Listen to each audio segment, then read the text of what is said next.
No, no, I don't think I'm going to videotape. It's the only thing I do.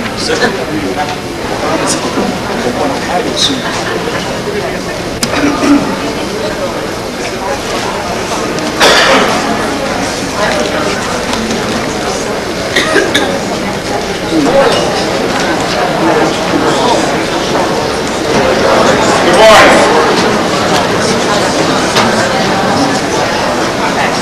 I'm very happy to start this occasion was the state-of-the-art conference on Lyme disease. I'm Dr. Andrew McBride, the Director of Health for the City of Stamford. We're very pleased that we were able to work with the Lyme Borreliosis Foundation in sponsoring this conference.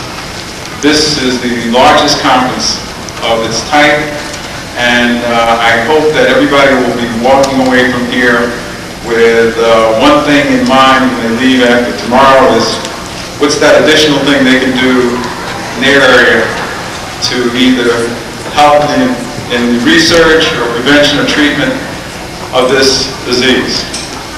We have a lot on our agenda. It's a very heavy conference. There's a lot in it for a lot of people. We hope that you participate in the conference in a very active way and also take advantage of the public forum tonight, where we expect a very good turnout with the public having an opportunity to ask the experts. We have the mayor of Stamford will be here later on to give you greetings from the city. But we're fortunate now to have with us Susan Addis, who is the Commissioner of Health for the state of Connecticut. She's a former colleague as a local health officer in Connecticut. She hails from Yale, where she has gotten 2 master's degrees, one in urban studies and one in public health. Without further ado, I'd like to introduce Susan Addis, our Health Commissioner. Good morning to what a distinguished audience. It's wonderful to see a conference like this so well attended. And I am very pleased as Commissioner of Health to welcome many of you from out of state to the state of Connecticut, which has some attributes that some of you may know about and some may not. We are called the land of steady habits. That probably has some connection to Lyme disease. I'll let you figure that out for yourself. We are also the state with the highest per capita income in the country. And we just learned from Time magazine last week that we have the gutsiest governor in the country. Those attributes are fine. We also have some others that are not so fine. We have 3 of the poorest cities in the top 11 or 12 in the country. We have a city with a population around 100,000 that has the highest infant mortality rate in the country for a city that size. We have neighborhoods in those 3 poorest cities where the infant mortality rates equal those of third world and developing countries. In some of our inner city neighborhoods in Connecticut cities, we have AIDS rates that equal those of the South Bronx in New York City. And all of this makes headlines, and we who live here in Connecticut read about these things all the time. What we don't read about all the time, and what we are not reminded about all the time, is that this is also the state where Lyme disease was first identified.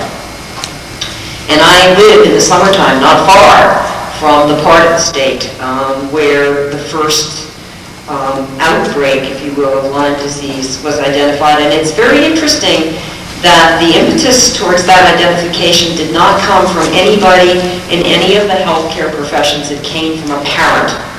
And I think for those of you that are parents, you might respond to the statement that most parents, most good parents, are natural-born epidemiologists. Think about that. And since that time, the 70s, when this disease was first identified and named for the towns within the center of the area where this began, We have watched in the state of Connecticut this endemic focus quietly spread to cover virtually the entire state of Connecticut. And this AIDS is a dreadful, horrible disease, and it makes headlines. We talk about it all the time. In this state, we have another new disease. We've become an endemic state for rabies and raccoons, and that's making headlines all the time, too. Lyme disease is an insidious disease, does not make headlines. It poses serious diagnostic and therapeutic problems both for patients and for healthcare providers. There are problems with payment for treatment for some of the people with chronic courses who really require repeated courses of very intensive treatment. But more than anything else, I think from those people that I know that have had Lyme disease, if you don't catch it right in the beginning, affects the quality of your life for the rest of your life.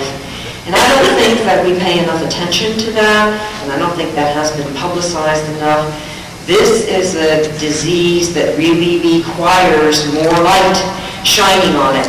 And that is what our local health department, the Stamford Health Department, in conjunction with the Lyme Borreliosis Foundation and with co-sponsorship from Stamford Hospital, are doing here today and tomorrow, and I am very proud this is happening in the state of Connecticut.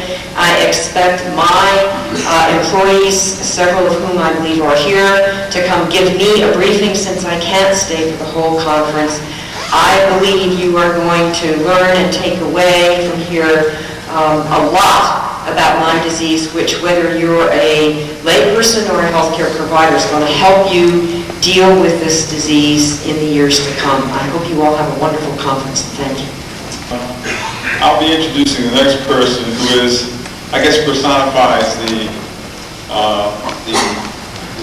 active spirit behind getting the public as well as the health community in both research and treatment, getting them activated and encouraged to go on in terms of dealing with this disease.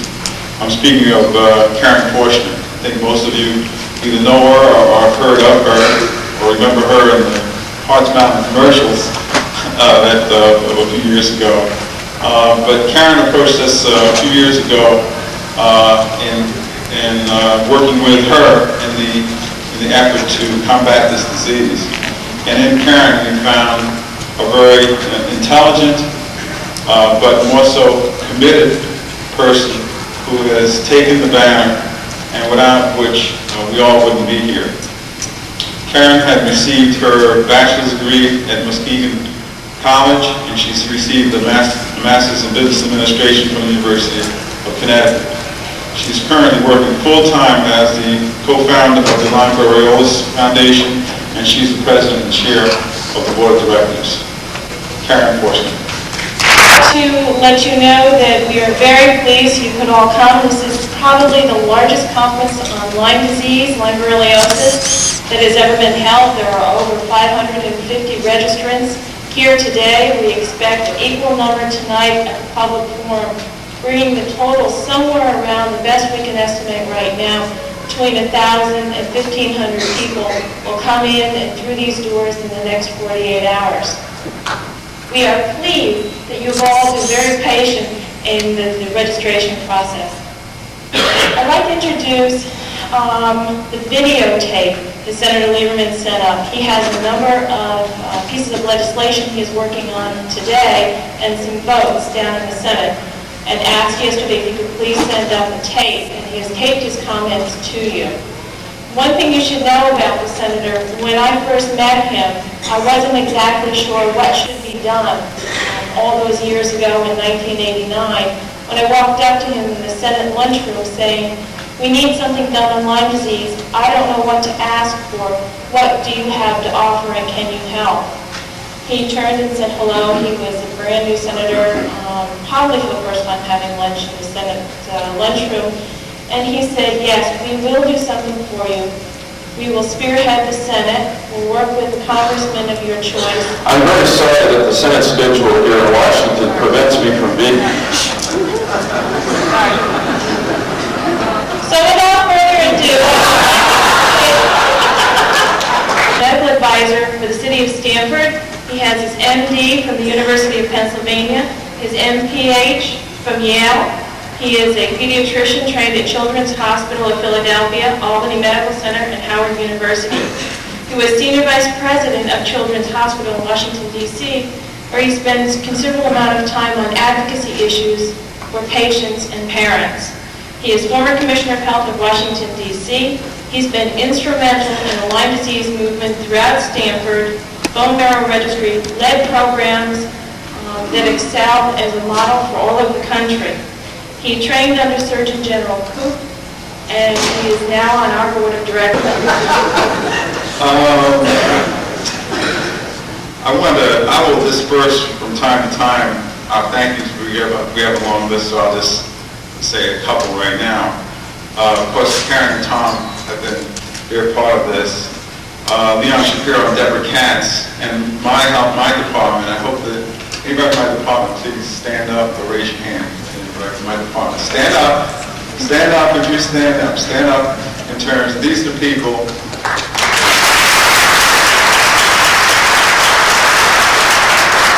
They're here. A lot of them not working in their job descriptions, and we probably have a bunch of grievances after this. They'll be working tomorrow, and all of it voluntary because we're under the constraints of budgets, as you might hear from our mayor later on.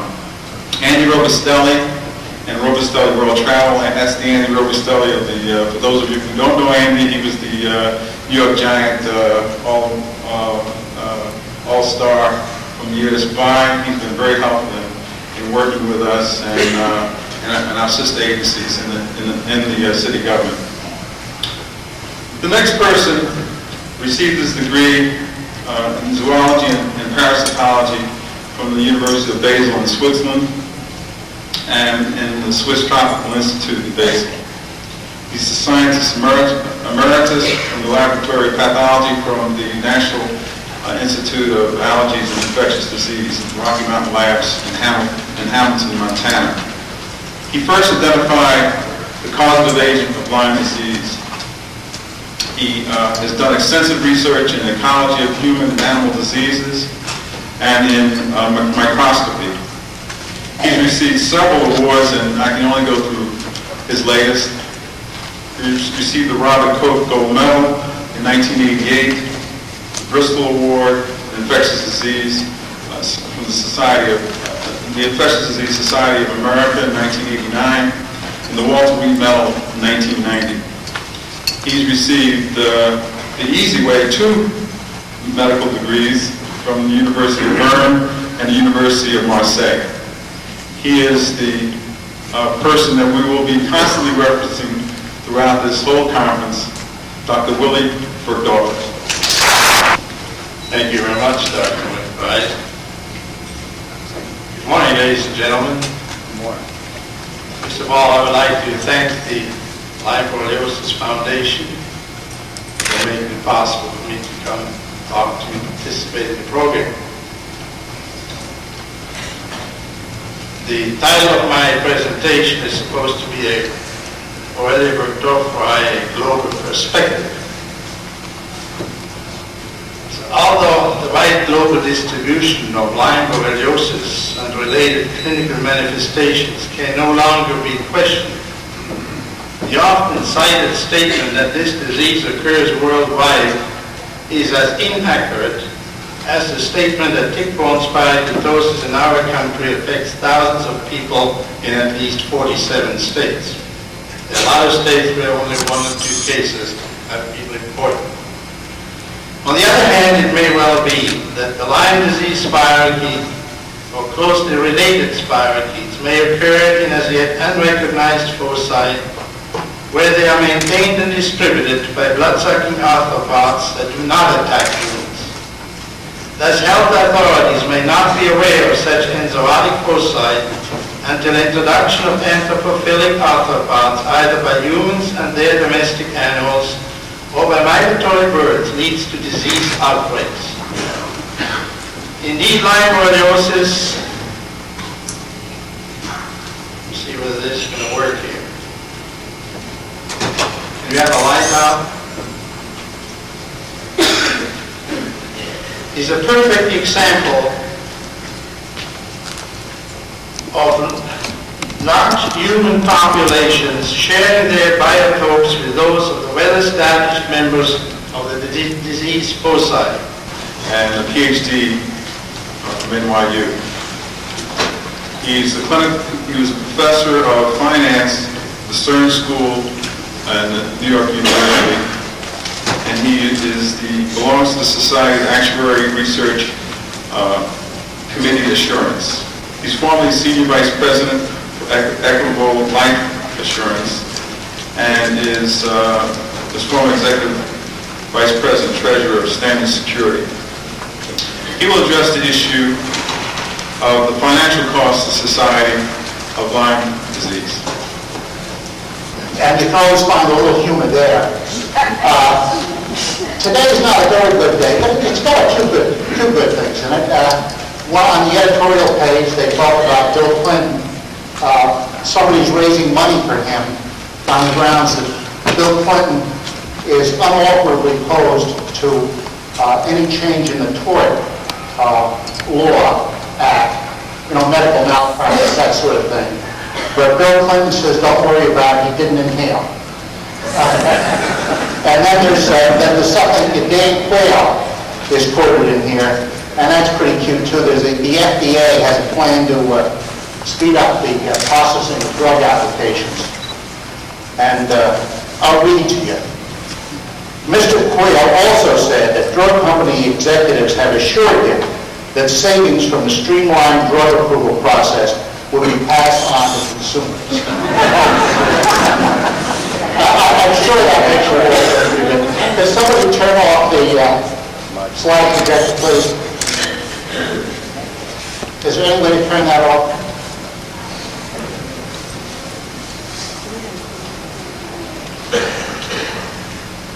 Well, that concludes the joke portion, and I'm sure we all feel better about it. That I'm going to discuss is a joint study being done by the Lyme Borreliosis Foundation and the Society of Actuaries.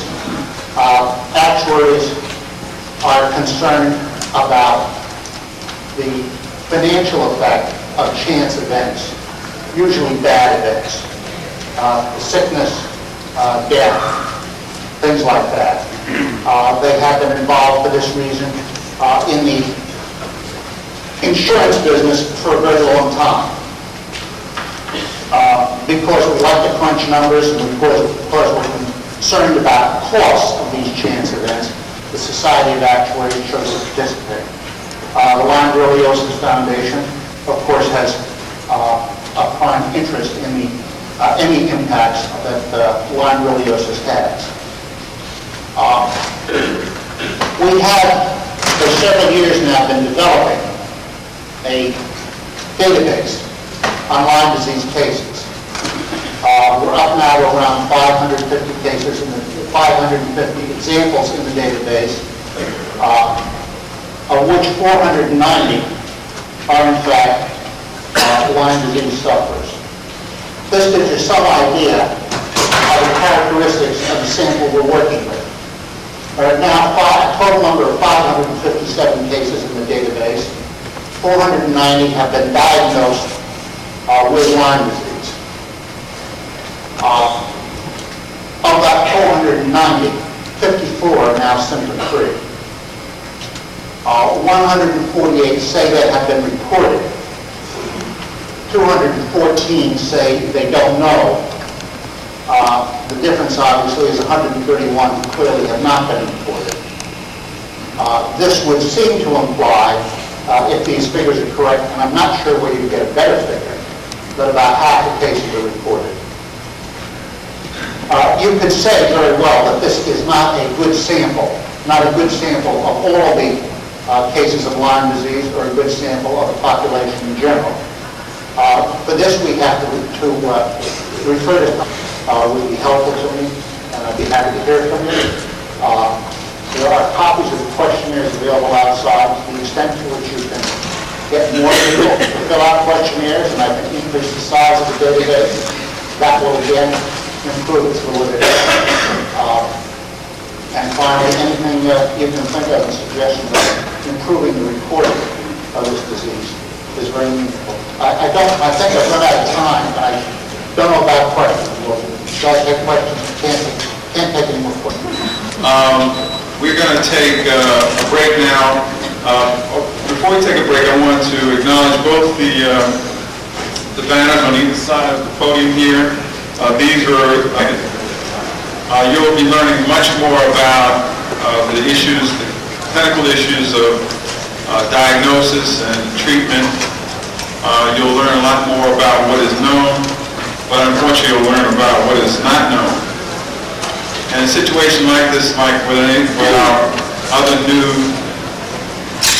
epidemic problems that we have now, Lyme disease being one, of course you've heard AIDS being another, where you don't have the answer, where you don't have the magic bullet, you don't have the vaccines, and often you don't have the adequate treatments. The only real method of dealing with the situation is through education and learning as much as you can about the condition. And we are here for that reason, so I know I'm preaching to the saved when I say this. We're also here to take advantage of what ways we can learn to teach better. And with us, again, is Karen Forshnick, who's going to give us the newest thinking in education and advocacy for Lyme disease. Karen Forshnick.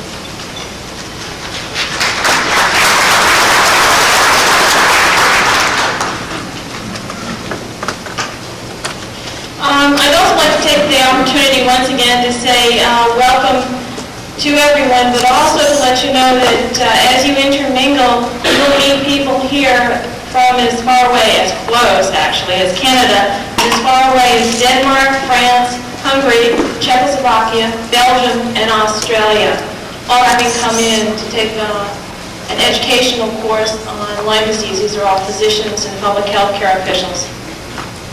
In 1991, they have just announced that Lyme disease is being reported now from 49 states. The only state that does not recognize cases this year is the state where Rocky Mountain Lab is, Montana. And if I could find out what keeps those infected ticks from crossing the border, I'd like to sell it and make $1 million on Lyme disease. In our viewpoint is the push on education, such as these medical forums, scientific symposiums, which truly provide the place where the most discussion takes place, the most breadth and depth about the different aspects of this disease. But indeed, I think it's important that you know that we can stop this disease dead in its tracks today. And it's not going to cost us much. We can stop this disease if we can boil it down to a message of prevention. That everybody needs to remember to protect themselves and check themselves when they come back inside. As you may know, we have always not wanted to see one more case. We don't want to see one more case, and that means we have to get educational programs out on various levels. This means to physicians, to healthcare professionals, as well as businesses, lay groups, adults, teens, and children. We were lucky to receive a grant this past year from the Centers for Disease Control to develop several types of programs. 2 of these programs are already completed, and I plan to show you one of them. The programs that we're putting together are videotapes. The first one is on prevention of Lyme disease. It will be a half-hour special. And as I made note, all of these videotapes are being put out there to the universe, and you may copy them and recopy them and distribute them without a licensing fee to as many people as you want. This is free videoware. We also have plans to put this on television. Thank you.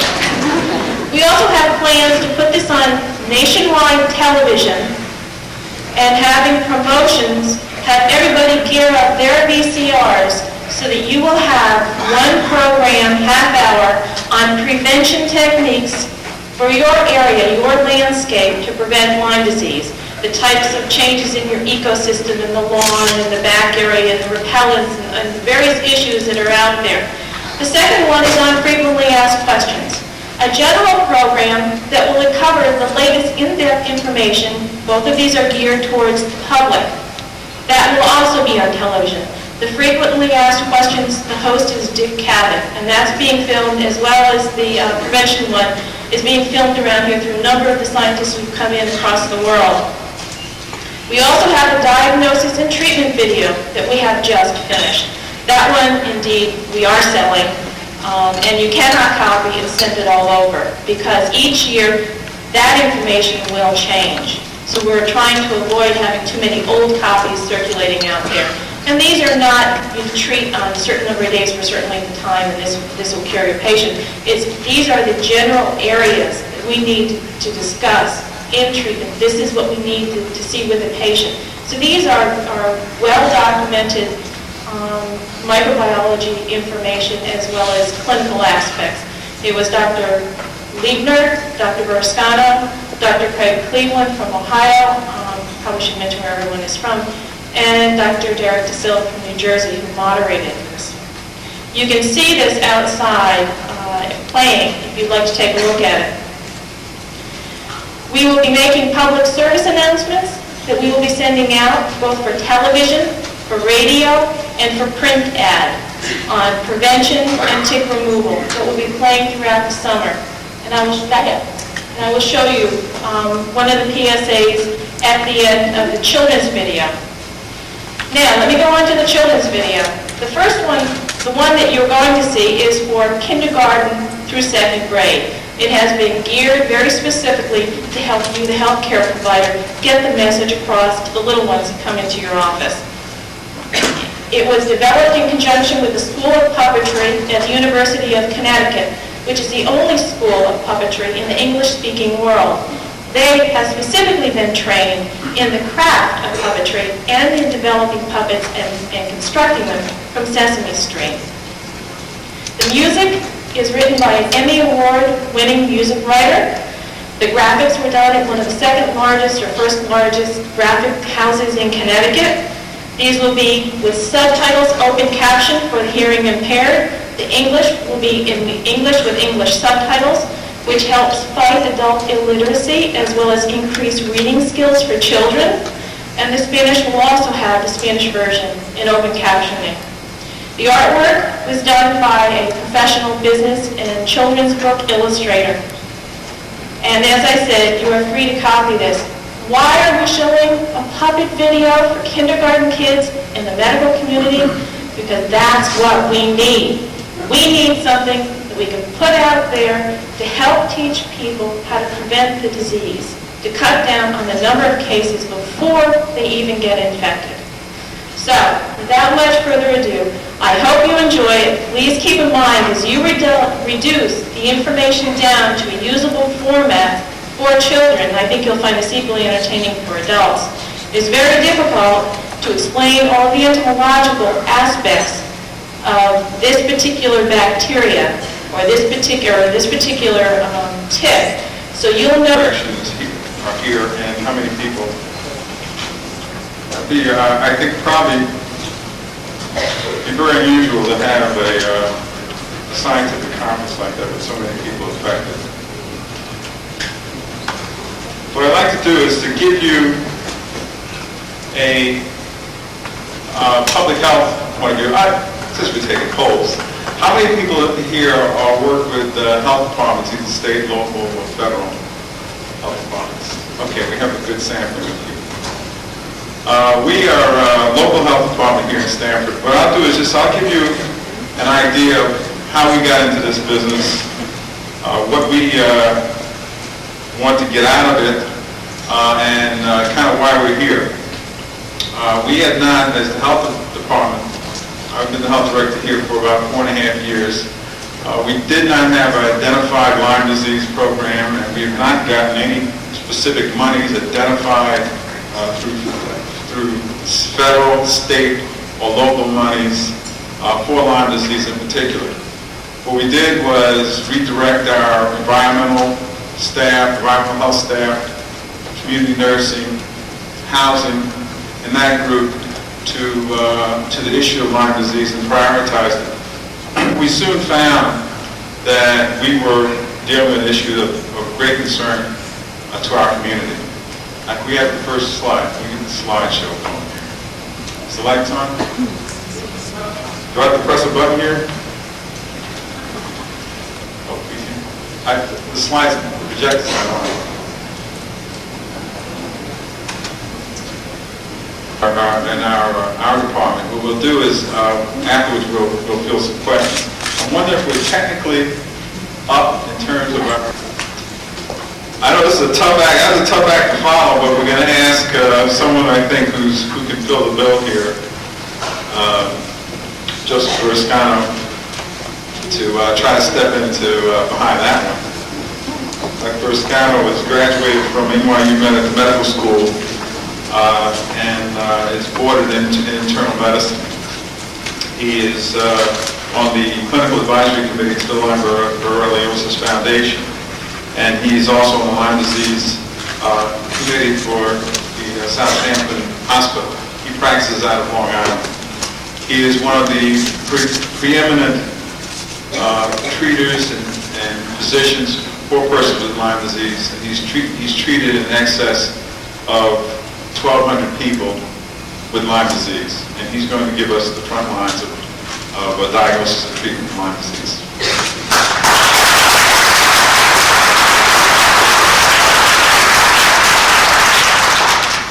Thank you all very much for having me here and for yourselves to come too. This is a great turnout. And like you said, God, how do I follow that?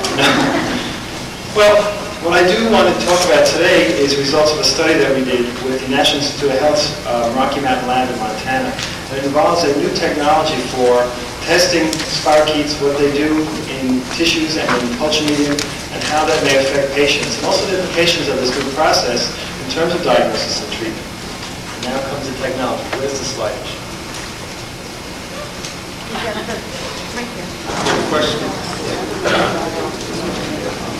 We have time for a couple of questions. But it's not actually a question, it's a commercial announcement. I represent the U.S. government for licensing of technology with the speaker that is mentioned from Rocky Mountain Laboratories. Many areas of technology are available in Lyme disease. Anybody's audience who is interested, whether it's small business or a major pharmaceutical company, I'm delighted to talk with anybody of you. I'm here today and tomorrow. And we would facilitate licensing from the U.S. government, from the National Institute of Health.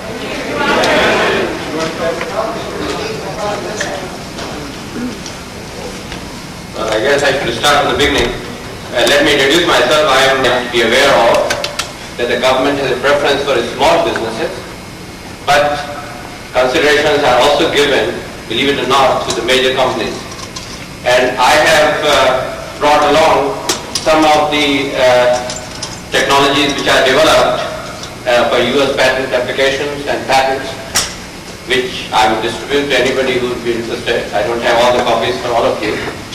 But if anybody of you in the audience is interested, as I mentioned earlier, to seek a license from the U.S. government, from the National Institute of Health, I'd be delighted to take your business card or talk to you in person and try to see if it's facilitated through my office. And I hope that some of you who are not aware of us, please do contact. The government is here to help you, believe it or not.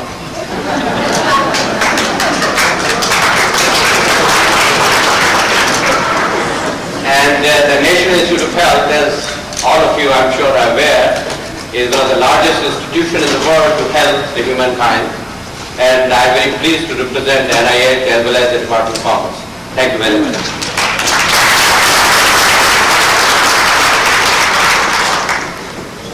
We have time for one or two more questions. Wait, let's see if we can get them. Are those microphones working back there? To try and see if they're... My sincere thanks to Dr. Ruscano. I practice in northern New Jersey. I'm an internist, and me, my wife, and my wife's whole family, including my mother-in-law who went to India. And I did not realize why she has gone to 2 ENT doctors and 2 eye doctors, including Baltimore John Hopkins Institute until I get Lyme, and nobody helped me out in my area. And my sincere thanks to Dr. Bruce Connell, who returned my call and spent 35-40 minutes and definitely told me that I have to go for IV. And I cannot forget that, because in my area, after I got better even in northern New Jersey, still no doctor wants to believe the Lyme disease exists. That includes human consultants and rheumatologists and neurologists. And my message is that here in this audience, the message is not clear. The message has to go to Washington. There is no purpose of fooling around the people who knows about Lyme. We all know a little bit about Lyme. We have to reach out to every small community hospital and every schools and every small area about this. Otherwise, there is no way out. If me and my wife gets Lyme by cutting the lawn in my backyard, and my daughter might have it probably, I'm not sure, and my mother-in-law who comes from India, and my brother-in-law, my sister-in-law, and son, I think chances people who are doing fishing, hunting, camping, hiking, and have dogs at home are 120 times more. I appreciate if this word goes to Washington, and by having conference of 500 people, I don't think that's the focus of attention. We have to bring our force to the White House, otherwise we can never be the war.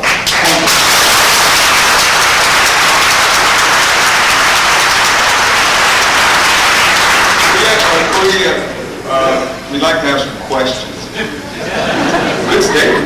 We'd like to have some questions. We have one person back there. If you want to go back, maybe have time for two.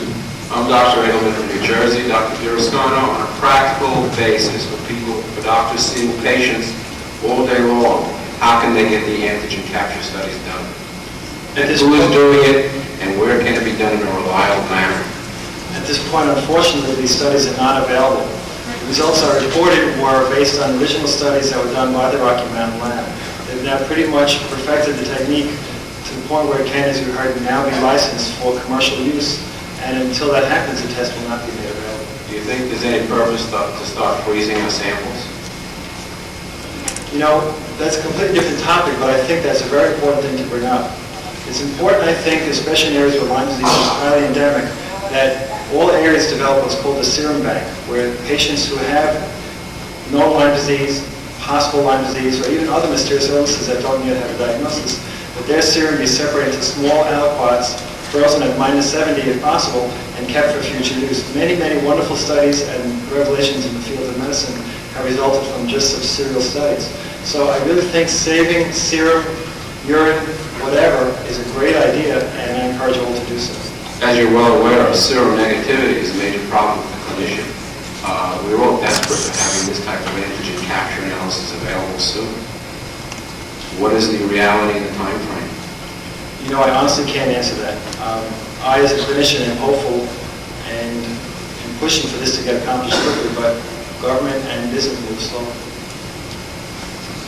Richard Podell, a physician from New Jersey. Your impression, these people are being treated for 13 months on the average. Are they doing better as a result of treatment, or should we go along with the insurance companies and say, if it hasn't worked in a month, it hasn't done any good? By and large, the patients do better over time. Treating Lyme disease is a very individual area. Some patients will respond to one medication, whereas another group of patients will not. And unfortunately, in the beginning, it takes a lot of clinical judgment and a lot of trial and error, unfortunately, to come up with a combination that will work for your one patient. Unfortunately, we've seen patients improve to a plateau, but not still well. Then we have to try other therapies, combination therapies, and other modalities such as rehab programs to try and bring them one step further. But by and large, I had done studies reported back in 1987 where, as treatment length is extended, by and large, the rate of success does increase. I'll have to do the last question. I have one more. Well, I'm going to have to assert the chair here. Dr. Piroscano will be available to answer questions after we've had a break. We've been falling behind here in terms of getting started, and I think we do have a narrow time frame in terms of a lunch. There are sandwiches available at Celia's downstairs here. It's not Dr. Dorothy Petruka graduated from Rutgers State University, where she received an undergraduate degree. She attended New Jersey College of Medicine, received her MD degree. She's boarded in pediatrics as well as in neurology. She's currently the Assistant Medical Director for Child Evaluation at Jersey Shore Medical Center. She's Assistant Professor at Medical School at Rutgers University and Assistant Professor at Cornell University. She will be presenting on the neurologic manifestation of Lyme disease in children.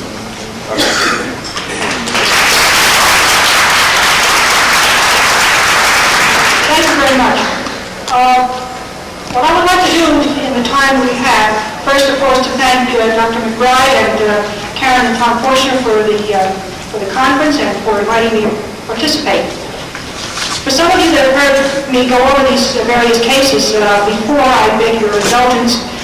What I would like to do is keep this very clinical. I'm a pediatric neurologist in private practice and basically deal with children with a variety of neurologic problems, but because of the endemic nature of Lyme in New Jersey, I see a fair number of children that have what I think is neurologic Lyme. Sometimes we can prove that and sometimes we can't. And that's the dilemma of this disease. Is the projector on?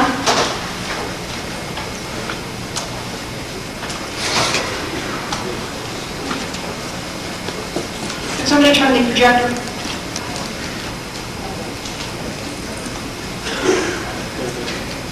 So, without further ado, I'm going to go over with you some of the cases. I'm going to give you sort of a laundry list slides first of the types of problems we see as an overview, and then focus in on some specific cases that I think you'll find of interest.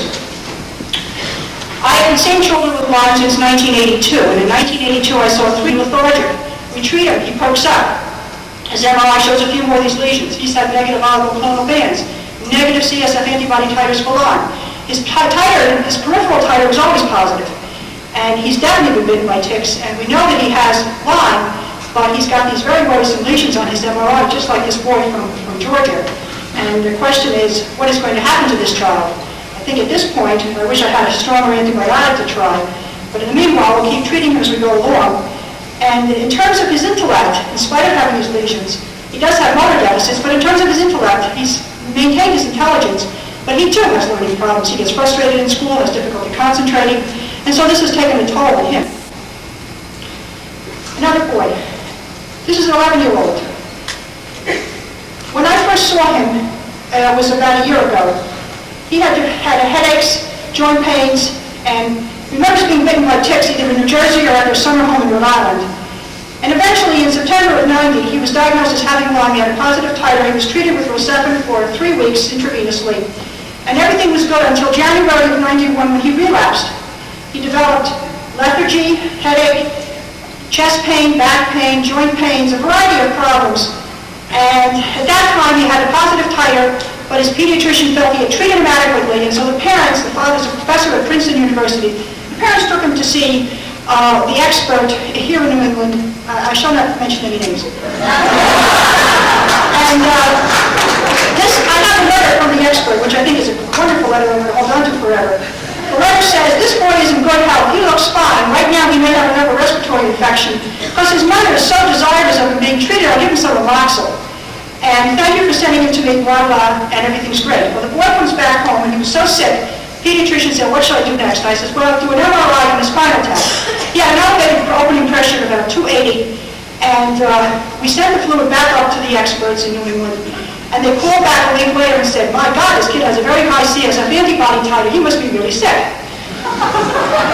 And suggested maybe we should retreat him because that initial course didn't work. Well, the boy was retreated. He was treated for about 8 weeks with IV antibiotics, and then I kept him on PO antibiotics after that. And little by little, it took him almost a year, but he's back in full swing again, and his pains and aches are gone, and his headache is gone, and his mentation is good, and he's back to school, and is able to ride his bike to school every day. So, is that right? 1 minute to go? Okay. So, there's a situation where that positive antibody titer swayed certain individuals to feel that this child needed more treatment. But I think clinically we would have gone ahead and treated him anyway, because he obviously had relapsed and needed more treatment. Anyway, I could go on and on. I have a number of patients with elevated spinal fluid pressures, a few patients, not a lot, with elevated CPKs because they have a chronic myositis with their Lyme. But also I have a lot of patients who are just encephalopathic, not doing well, grades in school falling off, mood swings, irritability, and these are the tough ones. And then we've got a few in the hospital who have seizures that are difficult to treat. However, when we give them relatively high doses of Dilantin and get their level up to a very high therapeutic range, we can usually bring these spells under control. So this does look paroxysmal, and 3 out of 3 right now do have abnormal EEGs. This disease is difficult to diagnose, it's tough to treat. My heart goes out to the mothers. I think they're the saints because they're dealing with these sick children, and they're tough, and I give them a lot of credit for this. There's one paper that just came out in neurology, the adult literature, showing MRIs of a person with a sudden onset of facial palsy, who on the MRI showed these UBOs around the cranial nerves, 3, 5, and 7, obviously lit up like a light bulb. This was done about 2 weeks after the patient was bitten by a tick. Already there was that much meningeal irritation. That patient had negative titers at that time. That patient was treated by the physicians, fortunately, and that patient's titer turned positive a few months later. But there's a situation in which there was definite evidence on the MRI of meningeal inflammatory response to an illness before there was any antibody titers. And so that test, again, was very helpful in that particular patient. But I think it also helps to teach us a lesson about this disease. It is tough to diagnose, tough to treat, but the patients deserve the attention and understanding of their clinicians, their physicians who care for them. Thank you very much.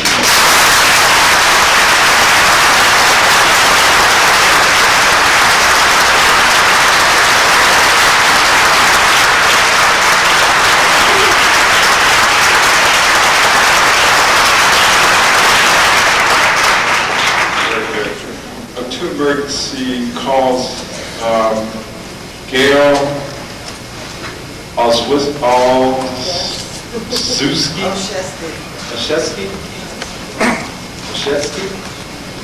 and Dr. Peter Lightman. There are phone calls for them, so just go to the front, out to the front desk, out there in the registration desk. I think Dr. Truchek's talk was a very good one. I think I'd like to add one thing, that we not only give the people, the patients, the kind of attention, but we should also give them, in the light of the difficulty in diagnosing and treating, we should give them the benefit of the doubt. Sometimes we, physicians, don't give patients the benefit of the doubt.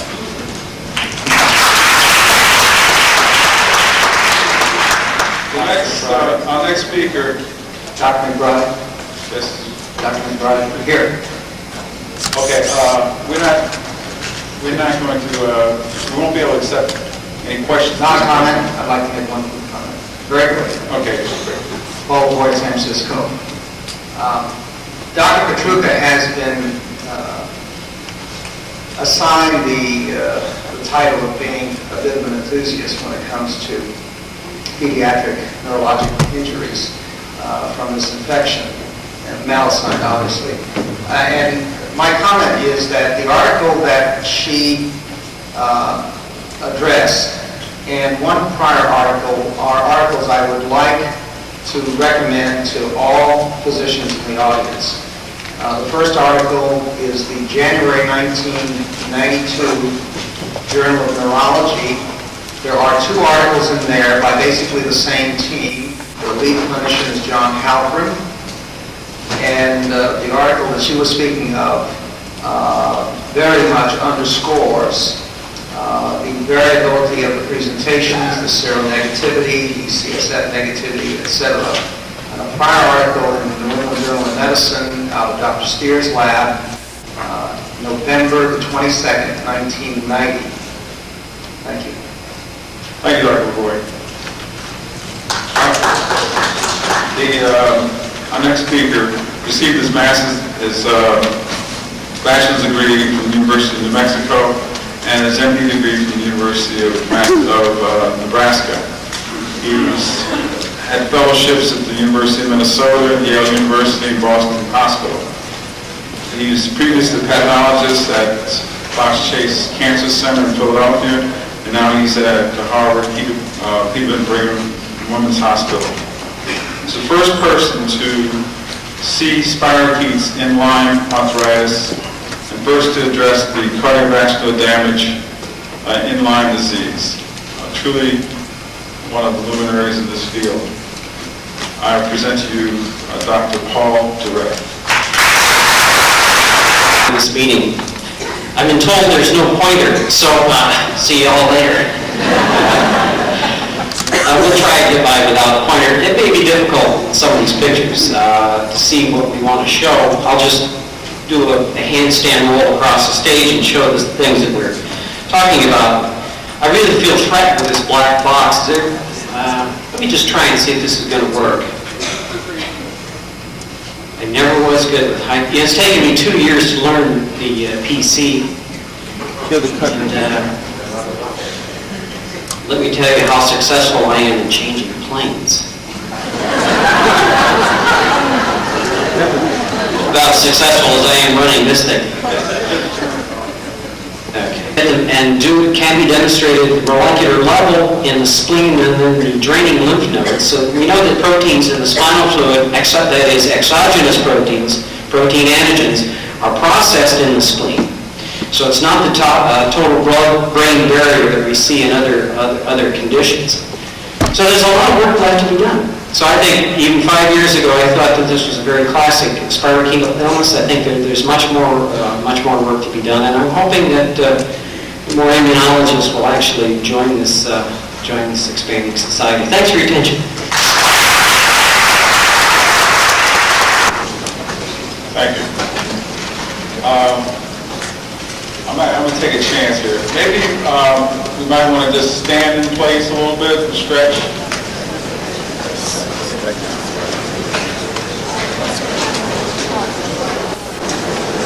It's a little tough to post frantic with us. It's the Connecticut Agricultural Experiment Station.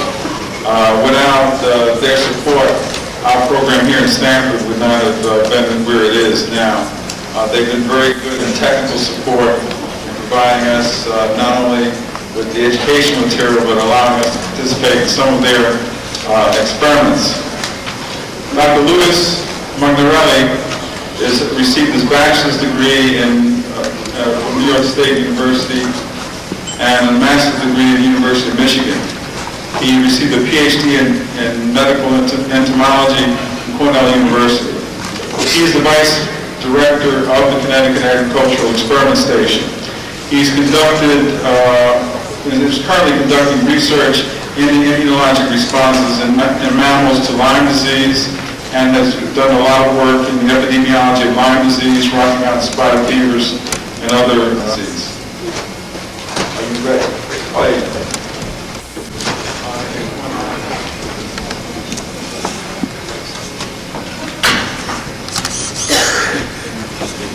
Thank you very much. It's a pleasure to be here today and to speak to you about such a controversial issue. Diagnostic testing questions surround specificity and sensitivity. I'm going to speak today about the antibody assays that are currently being used, the research that's underway to try to improve these techniques, and then very briefly, Dr. Costello and my name is John Anderson. I'm from the Connecticut Agricultural Experiment Station here in Connecticut, and we will be co-moderating this session this evening.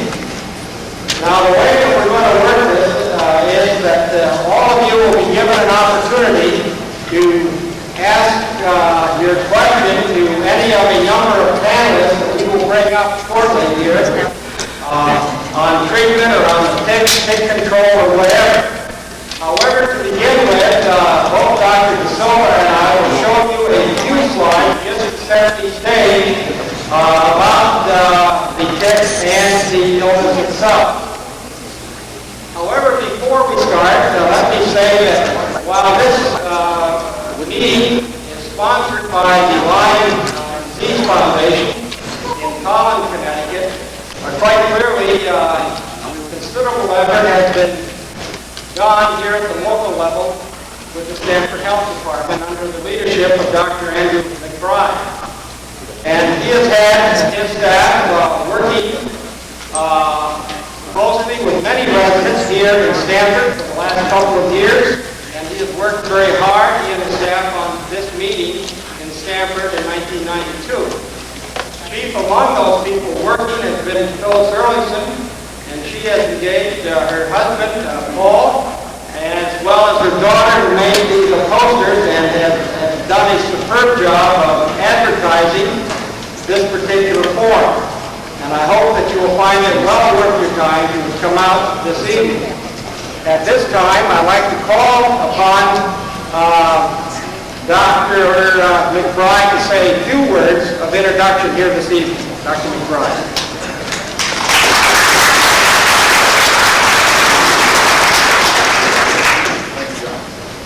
I just want to welcome you here tonight. We've had a very exciting conference already. More than 600, I believe, 600 registrants. It is the largest conference of its type on Lyme disease ever held. And we feel very proud that we were associated with making this come about. I'm very proud of Stanford's role in dealing with Lyme disease. And I would say I have to give credit to first the community, the Stanford community, that's been very helpful and supportive of our department and its work in Lyme disease prevention and education.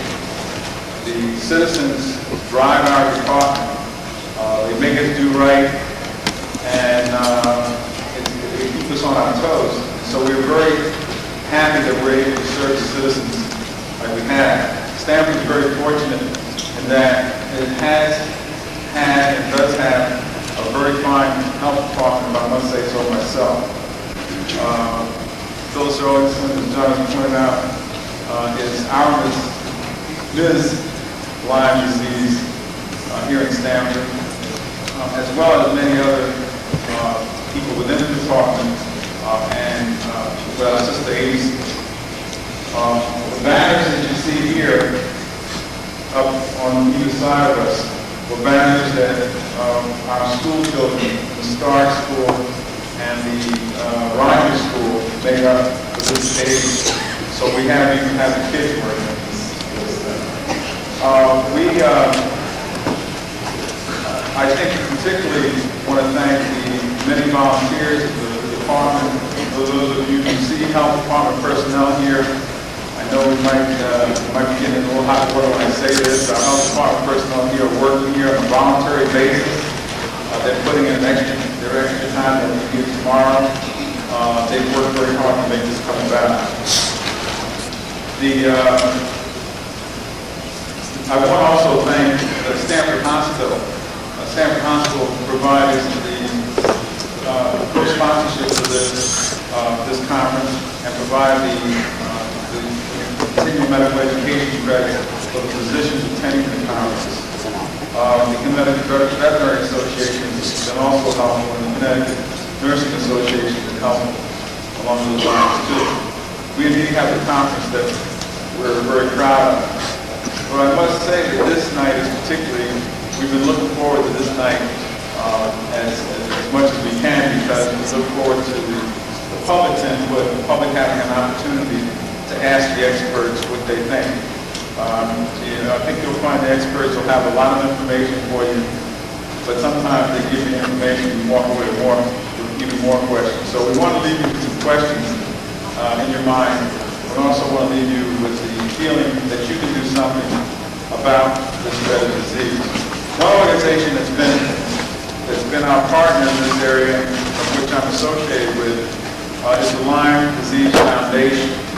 The Lyme Disease Foundation is headed up by, unfortunately, family, Tom and Karen Fortune, are the co-founders of the Lyme Foundation, formerly called the Lyme Borreliosis Foundation, but just as I started right there saying borreliosis, they in their wisdom changed the name to Lyme, the Lyme Disease Foundation, established in 1988, in March of 1988. The foundation's mission is basically education, advocacy, and directing and supporting research. Much of the research that has been presented here and that will be presented here has been directly or indirectly supporting the research. Its main missions are in education, is dealing with media and media relations. There was tremendous child film tape that was done to educate the 6-year-olds and 5-year-olds in the preschool area, preschool kids, was presented today as a lovely tape, hopefully we'll be using in the Stamford area to educate children about Lyme disease. Advocacy has been very helpful, and direct advocacy with legislators, particularly on the federal level, to get the federal government to pay more attention and support research and education in Lyme disease. And of course, they have the hotline number, and they've been doing a lot of work in terms of giving information to the public through their hotline, and as well as information gathering. Karen and Tom Fortune have been never ceasing in their quest to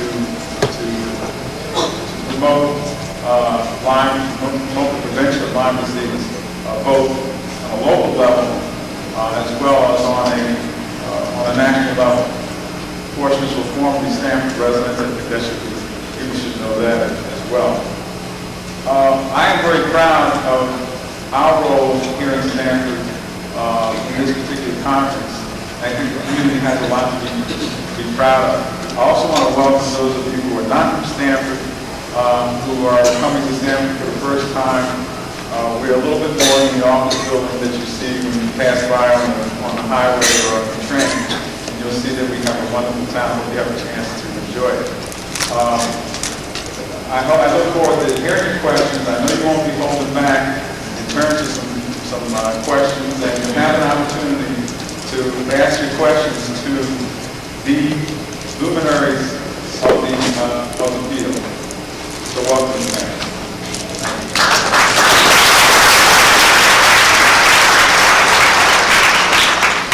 At this time, I'd like to call Karen Forster to come forward who has a few presentations to make. Karen.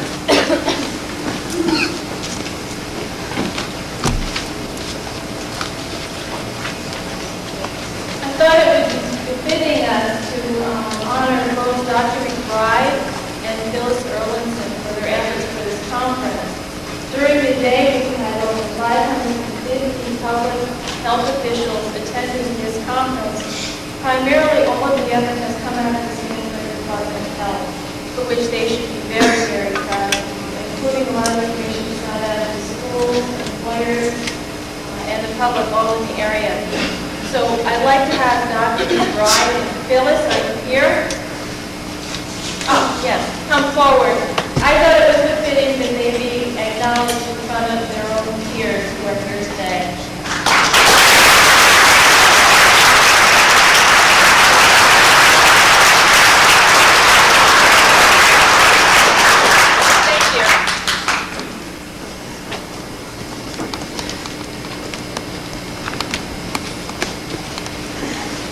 I'm going to say a few words about the tick aspect of Lyme disease, and then Dr. Silva will comment briefly on the symptoms and treatment of the illness.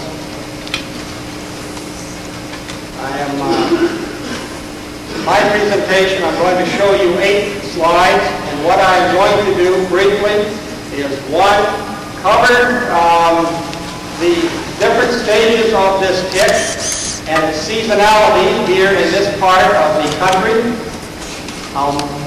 Cover how a tick feeds. And then I will review this collaborative effort that we've had with the Stamford Health Department, wherein citizens have sent in their ticks to the Stamford Health Department, who in turn have sent them to us for identification and testing. And I might add that once word of that got out, then other surrounding towns and elsewhere in Connecticut, citizens started sending us kits. And through a grant from the Heart Company, through the Lyme Disease Foundation, we also at the experiment station tested kits from citizens outside of Connecticut. So if I could have the lights, and I'll turn on the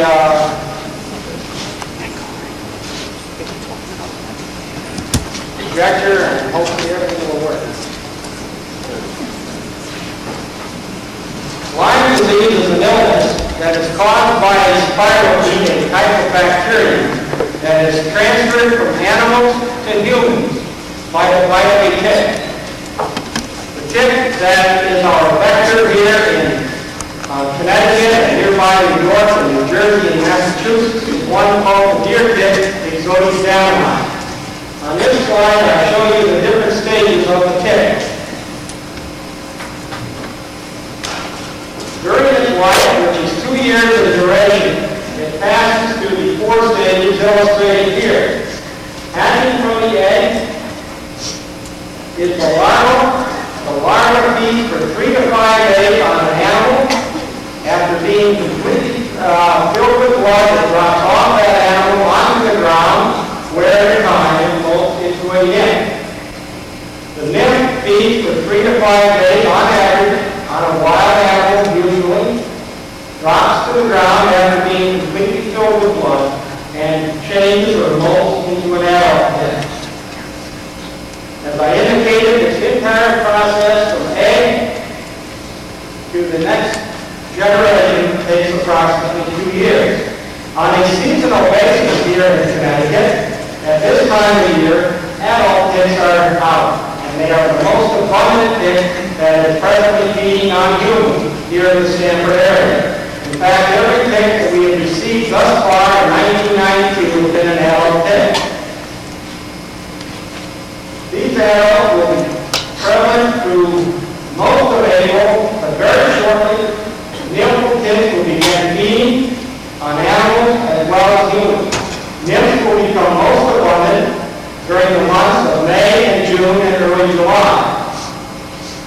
The larval stage is most abundant during the months of August and early September.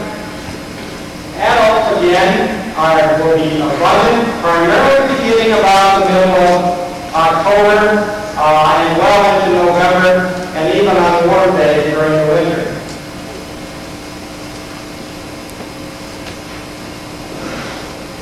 This is the front end of a nymphal deer tick.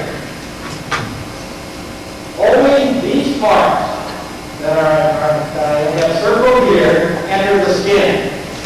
These structures that I have identified with the letter C, called chelicerae, are more or less pistons, and they are fitted at their terminal ends with cutting blades that are attached to flexible segments. And it is these structures that lacerate the skin when a tick feeds. An important thing to remember about ticks is that they often do not advertise their presence. People often do not feel a tick bite as they would a mosquito bite or a deer bite. This structure here, identified by the letter H, is called the hypostome. That hypostome has backward projection teeth, and it is the presence of these teeth coupled with the secretion by the tick of a cement-like substance that keeps that tick firmly anchored to your skin once it has attacked. The food canal of the tick is formed by the upper surface of the hypostome and the lower surface of the chelicerae. And it is through that canal that blood passes from your body into the tick during feeding. And it is also through that canal that spirochete that caused the illness, the Lyme disease spirochete, is passed from the tick to the human through that food canal.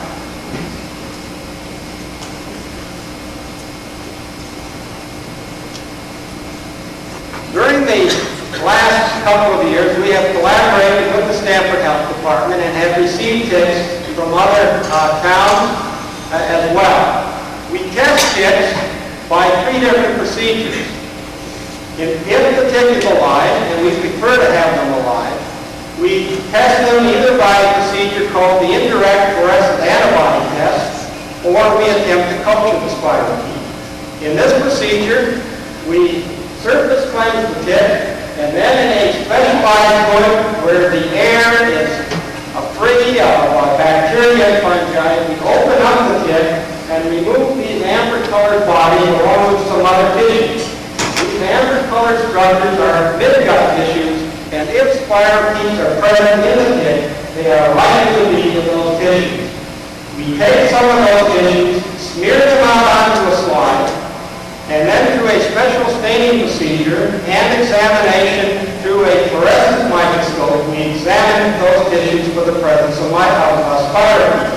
And if they are present, we will find the spirochetes as illustrated here. We also take from that same tick additional tissues, midgut tissues, and put them into a special culture medium.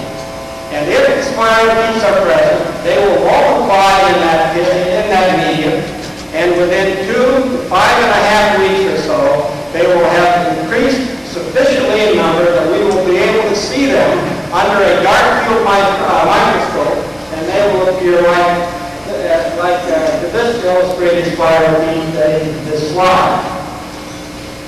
Unfortunately, the majority of ticks that we receive are dead. In fact, last year, in 1991, 78% of all the ticks that we received were dead. Fortunately, however, there is a relatively new procedure that enables us to test that tick for the presence of Lyme disease spirochetes. I learned this procedure in the laboratory of Dr. David Percy, formerly of Yale and now of the Mayo Clinic. And there are others here in the audience that use this technique on a routine basis, but the procedures that we adhere to at the experiment station are those that I learned from Dr. Percy. Basically, what we do with the tick is that we grind that dead tick up in special media and through a series of complex procedures. We ultimately transfer that tick soup, if you will, along with the addition of some very specific fragments of a gene of the spirochete, amplify those fragments, and ultimately make a transfer of these tick components, hopefully if it's positive, along with the spirochete components, ultimately onto a film that we subsequently add another segment of the gene that is tagged with radioactive phosphorus. We then overlay that particular film or that membrane with X-ray film, expose it, and if the tick that we are testing is positive, we will detect it photographically. And in the next picture is a film, an X-ray film, showing an actual test that we have recently performed where we have tested a total of 44 ticks. Wherever you see wherever the film is exposed, that particular tick is positive. This procedure is called the polymerase chain reaction, or PCR, and is the only available procedure for testing ticks at the present time.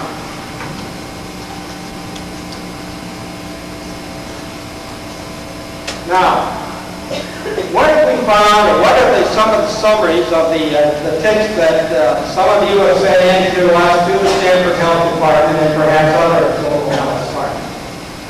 I showed this slide to make a point that ticks, when they feed on humans, are found from head to toe.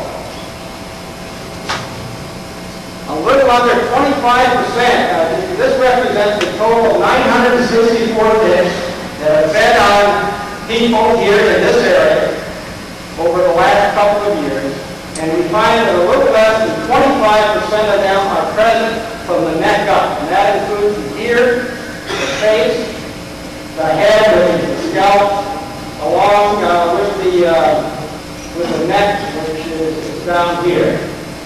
And then on the lower part of the body, from the thigh down, including from the hip down, including the thigh, the leg, the knee, the foot, we find a little over 25% of the ticks that were sent into us were attached to people in that location. And then from between those two areas, the neck and the hip, we find about 50% of the ticks were attached. One of the best ways of reducing the risk of acquiring Lyme disease is to look yourself over and other family members over after you have been in an area where these ticks are active and relatively abundant, and to find those ticks and to remove them promptly. And you must look on all parts of the body. That is my reason for showing this slide. What about the ages of people that are bitten by ticks here in the Northeast? This is a compilation of a little over 1,200 people that were bitten by ticks and arranged by age. And we find that humans from less than 1 year of age to almost 90 years of age are bitten by ticks. But over half of them were children under the age of 10, and the vast majority of them were under the age of 5. There are probably a number of possible reasons for this relatively large number of ticks being found and sent into us on children, but I think it makes a point that clearly the majority of ticks that are being sent into us here in Connecticut have been found and sent to us by their mothers and fathers, and they're under the age of 10. Can I have the lights, please? Now, an important question is how many of these people that were bitten by deer ticks here in the Northeast remain healthy following tick bite.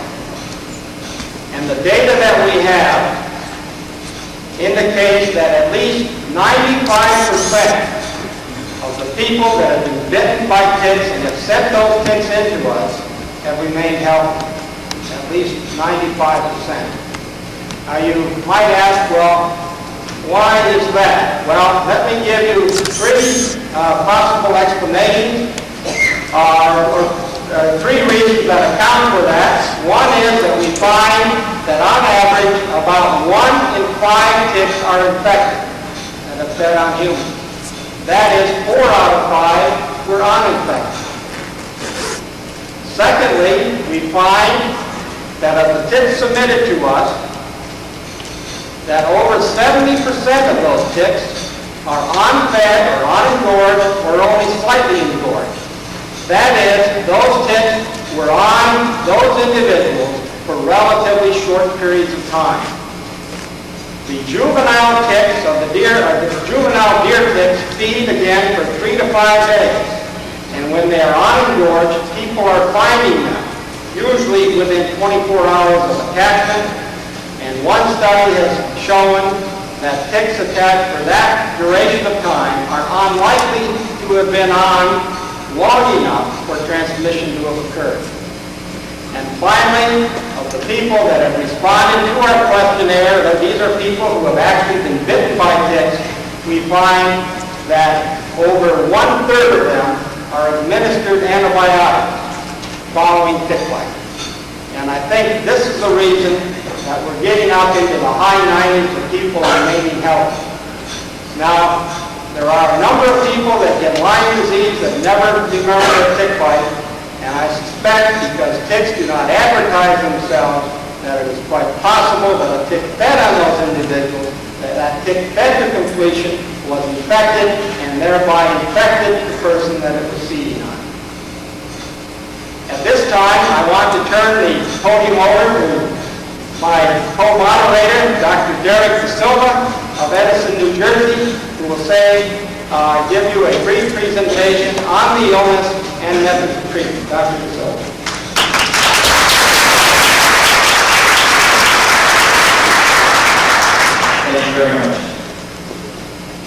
Thank you to the Lyme Foundation and for inviting me here. It's an honor and a pleasure to be part of this public department. I'm going to keep my comments very brief. I have 6 or 7 slides and narrative over this. Can I have the first slide, please?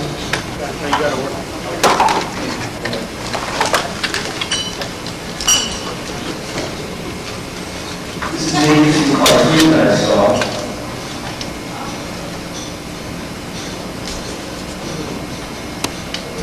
This is from the New York Daily News, January 1992. Actually, a patient of mine gave this to me. A black spot with red around it. Sounds like Lyme disease. Right. I'll draw a red line around it so it won't spread. Then I'll see the doctor. I like the last line. Does someone else get it? Well, sometimes you don't feel like that, but not actually true. As we saw today, Lyme disease has a worldwide distribution. It's not only in New Jersey, it's not only in Connecticut, it's not only in New York, it's all over the world.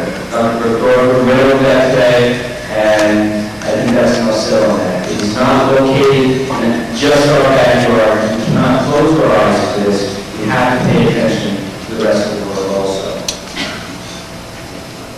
This is what the spider looks like. This is what the spider looks like.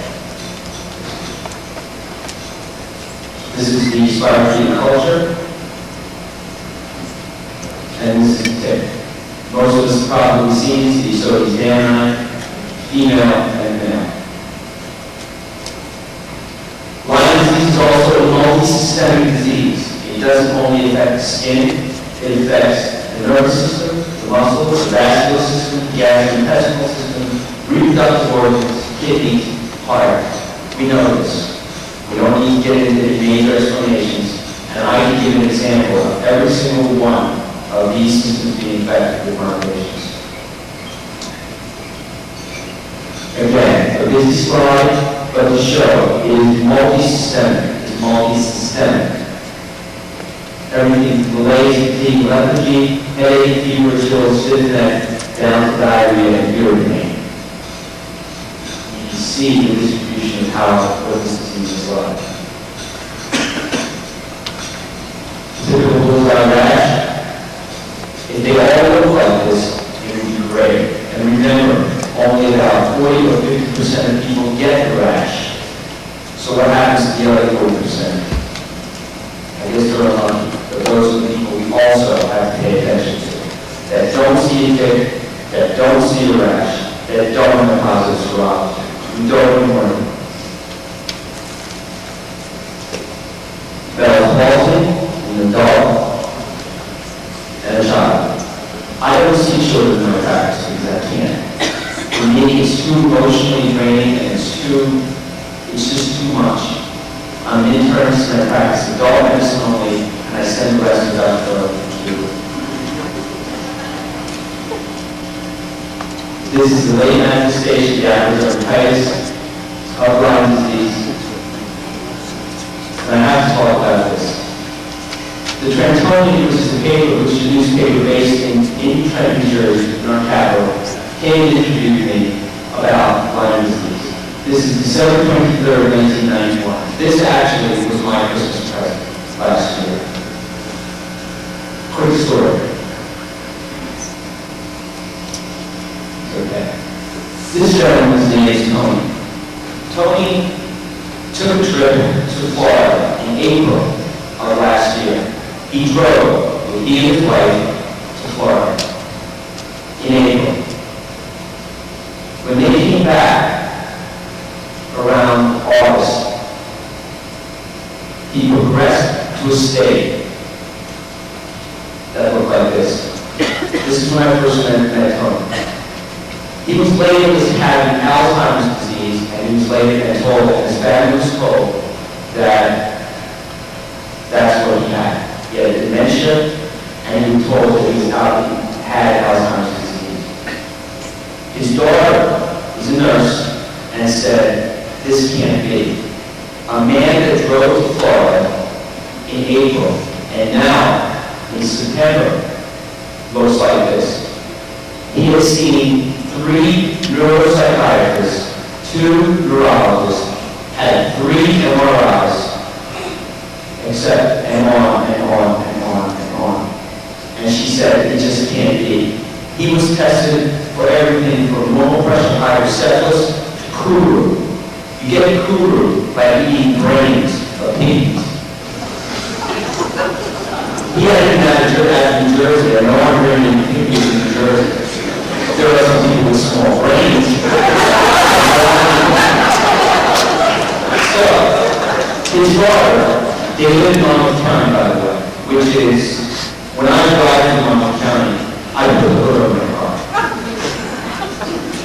I'm afraid if kids will come into my car, I go to the beach, I don't stop anywhere, I just drive. But anyway, this is what Tony looked like. I went down to the nursing home to see him, and he was in conduct stool, in conduct urine, had no idea who I was, had no idea who his daughter was, could not remember his phone number, and was strapped to his chair. I ran a Western blot on him, he had 4 bands positive. I said, fine. I had a discussion with the family, and I said, look, it's worth a try, I'm not guaranteeing anything. But there's not been, I reviewed the literature, and there aren't, to my knowledge, and anybody here that can correct me, please do, of cases that describe this degree of dementia in this period of time. He had a normal LP, a normal spinal tap, the only thing positive one, he never had a rash, never had a tick bite. The only thing positive one was a Western blot. I treated him, and after about 6 weeks of intravenous therapy, I walked into the bathroom when I entered his room one night in the hospital, and he was in the bathroom, had gotten out of bed, and he was urinating. Now, I don't usually get turned on by watching people urinate, but in this case, when I walked in there, and I saw this man washing his hands, turned around to me and said, hi, Doc. I was urinated in my pants. But it was incredible. It was truly, truly impressive. This is what Tony looks like today. He's absolutely normal after about 2.5 months of intravenous therapy. He's now in oral therapy, and he's driving. His cognitive functions are again normal, and he's fine. I believe Dr. Pachuca is the one that said that if you want to remember Lyme disease, remember Snow White. And I believe this is Dr. Pachuca's slide. All the girls had Lyme disease. When you think about names, any word trying to disease will be really sleepy. But remember, gossip is one that didn't have. God bless you.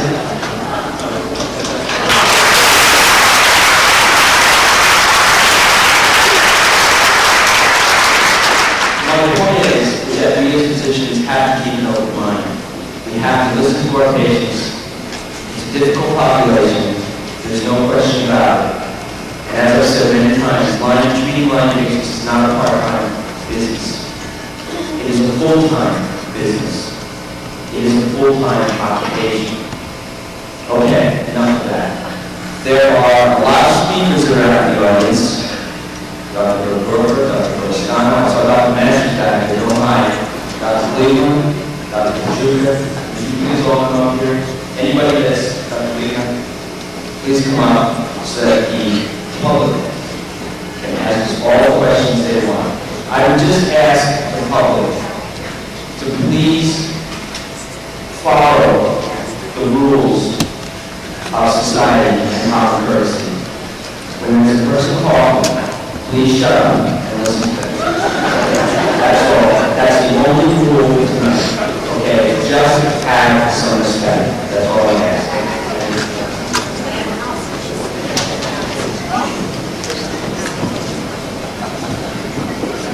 We have microphones in the aisle, and if you have a question to pose to anybody here, just go to the microphone, and we'll find somebody who will attempt to give you an answer.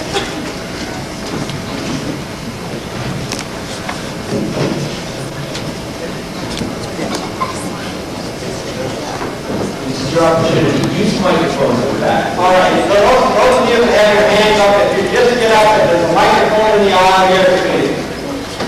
You just walk back. All right, here we have the number here. Can any of you comment as to what developments have been made for the cure of, or long-term cure for chronic sufferers?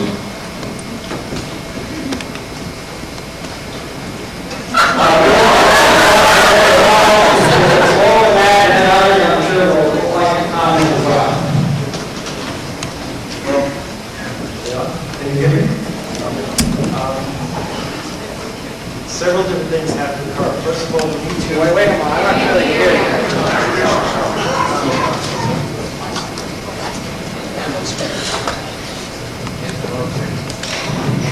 Put it up close to your mic. How's that? Joe, introduce yourself. I'm Joseph, I'm an internist from Long Island, and I spoke this morning on one of our testing methodologies. The question is, what can you do for someone with chronic Lyme to get them feeling better and hopefully back to normal? Well, many different things have to occur. First of all, you have to, assuming the diagnosis is correct, treat the patient with supportive measures. You have to treat the patient with antibiotics. You have to use a very thorough rehab program, and you have to support the patients emotionally as well. In terms of new developments with antibiotics, one thing is that duration of therapy I find in my studies is very, very important. You can't expect an untreated illness as an infection and have it go away. We find that some patients will improve on antibiotics to a point, but still remain ill and show signs of infection. In that case, sometimes we change to a different type of antibiotic. You can raise the dose of the one you're on, if possible, confirmed by blood levels.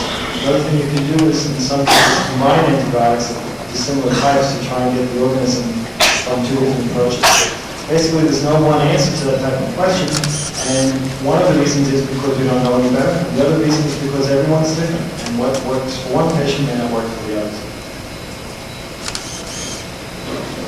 Have there been any chronic sufferers of Lyme disease who have cured 100% after having had it for over a 2 to 5 year period? Well, once you're a chronic sufferer, it's going to be one forever. No, I don't think that you're chronic suffering will be one forever. I think we have to be eternal optimists that, by treating patients, as Dr. Roscano just said, aggressively trying various medications, new antibiotics are coming out. I have seen patients who were sick for a number of years, and then after a long course of treatment are truly well, and I have to say that I'm hopeful that they are cured. They're children, and of course we have to follow them and see how they do, but I would hope that they're going to be cured. At the moment, they look as if they have no evidence of any disease, and they're doing well, and for quite a while it's been fine since they've been treated. Is that only cases with children or adults? Well, I don't take care of children. Let me say that lady answering your question there is Dr. Dorothy Petruka from New Jersey. And we'll ask each of these speakers up here to identify themselves so the audience knows who is answering the question out there. Okay. I'd like to ask if anything's being done as far as a vaccine for those of you who don't have it, or those of us who do have it. Is it of any use to have one? I'm trying. You have to look at it. Okay.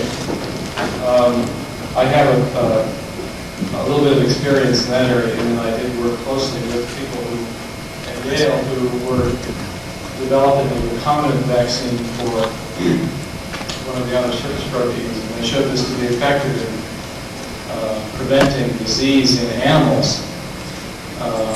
But it's a long way between showing prevention in animals to showing prevention in humans. And there are many questions that still need to be answered about efficacy of this approach in humans. So I think realistically we're looking at several years of work before we really know how effective it's going to be. And there are going to be 2 talks tomorrow relating to that issue. One talk describing this very work, and another talk describing another Von Ransel fever that's describing another subunit vaccine. Would this vaccine be of any use to those who already have Lyme? That would have to be worked out through clinical trials. We just don't know. Thank you.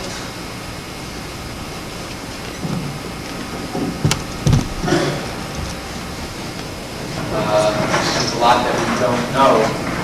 Some people feel that women who have had Lyme disease and have been treated face really the prospect of normal pregnancies. And there has been by Dr. Christine Williams at New York Medical College, who has very intensively studied the outcome of pregnancies of women who have had Lyme disease, and the outcomes seem to be almost uniformly very, very good. There was a contrast to the outcomes of pregnancy in Rockland County, which is supposed to be a non-endemic county, compared to Westchester County, which is an epidemic county. And according to what I've heard from Dr. Williams, the pregnancy outcomes were really basically identical. The problem is mainly in a woman who contracts Lyme disease during the pregnancy, particularly during the early trimesters, since people who contract Lyme disease are prone to have these virus in their blood, particularly during the early phase of the infection, and that's the point of time in which it's more prone to be transmitted through the blood to the placenta. There have been a handful of very well documented cases of really devastating damage occurring to the fetus in women who were infected. And in fact, the fetal tissues were shown to yield spirochetes. Keeping that in perspective, though, those are just maybe a half a dozen cases or so in the world literature. But this is obviously an area that needs to be studied much more intensively. And I don't know whether, is there anyone else on the panel who has more direct experience with this, who's involved with groups that are actively studying this question? Dr. Drew?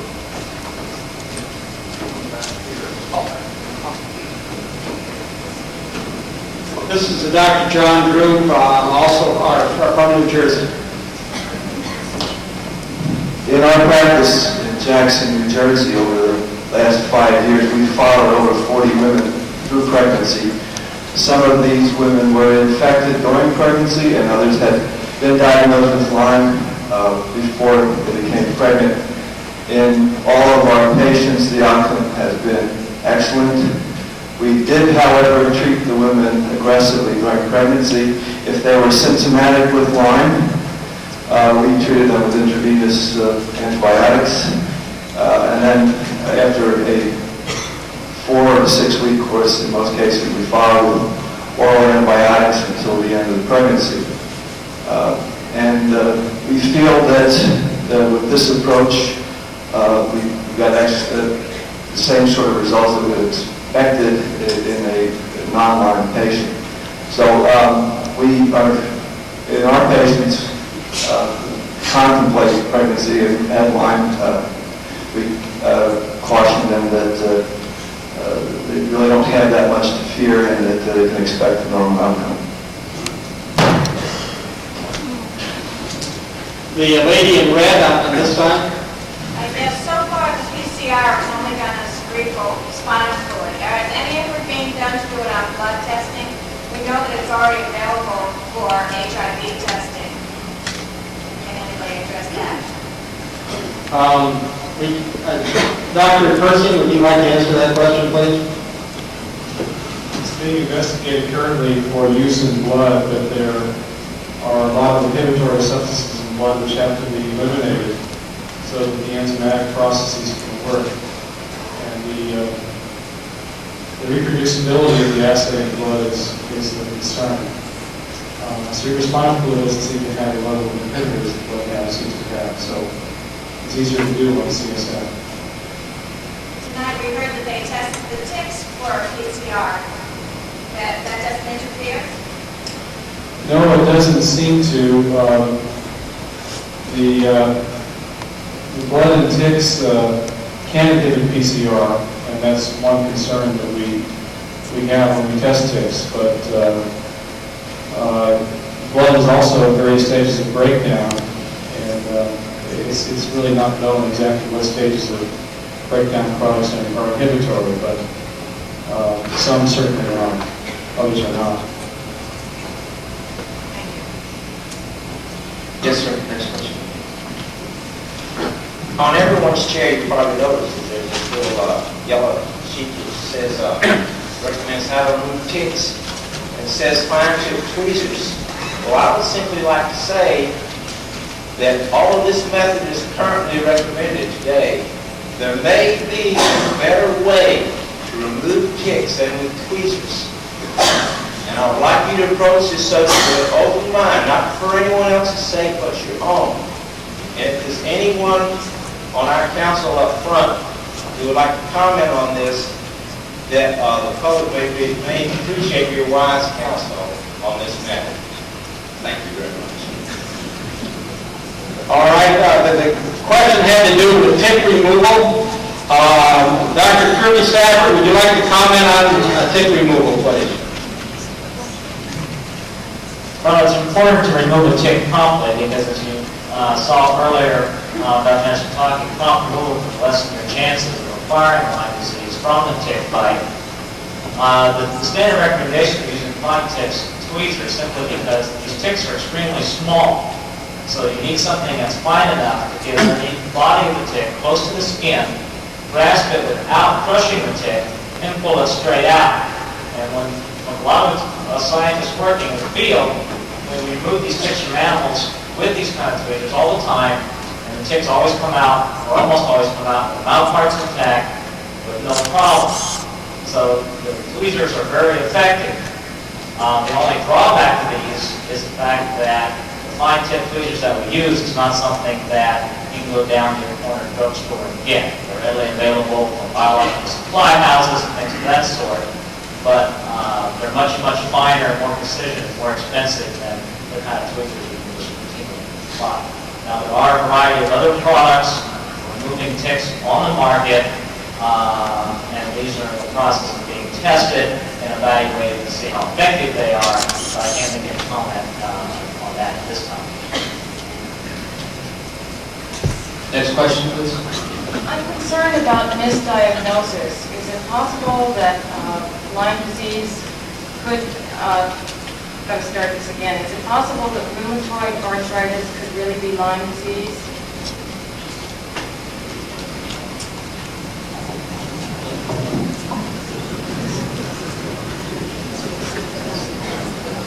I'm Paul Ward, rheumatologist from San Francisco. The question is, could rheumatoid arthritis be Lyme disease? And I am interested in this subject. Because as you know, rheumatoid arthritis is typically a progressive disease, and at least 1/3 of the folks that have it, it's a relatively common disease affecting about 1% of the population, and does end up causing major disability, and in the root, of course, the person has considerable discomfort. It's a remarkable disease from the standpoint of if it's related to this infection, that in fact virtually no other system is affected. And perhaps it's because of genetic predisposition, if in fact there is a relationship. In my own practice, I've found some evidence in some patients for this infection. The literature basis argues that when you find serologic evidence for a Borrelia infection in rheumatoid arthritis, it's likely some type of cross-reactive process and not, in fact, it's basically a falsely positive test. And I've accrued some data to argue against that, at least in some patients, and I believe that I presented a dozen patients at the College of Rheumatology meeting a little over a year ago on this subject. I'm of the opinion that this very much needs to be studied further. Rheumatoid arthritis perhaps is simply a disorder that could be induced or could be stimulated, could be ignited by a variety of environmental pathogens. It's a disease of what we call immunopathogenesis. That is, it's a disease where the immune system seems to be doing all the harm. Now, if you know anything about Lyme borreliosis, you appreciate right away that this is also a disease of immunopathogenesis in humans. And that is the seeming link between them. And I suspect that there will be more work along this line in the future, trying to see if there is a link between rheumatoid arthritis and Lyme arthritis or Lyme borreliosis. The current majority think in medicine and in rheumatology is that these are distinctly different disorders.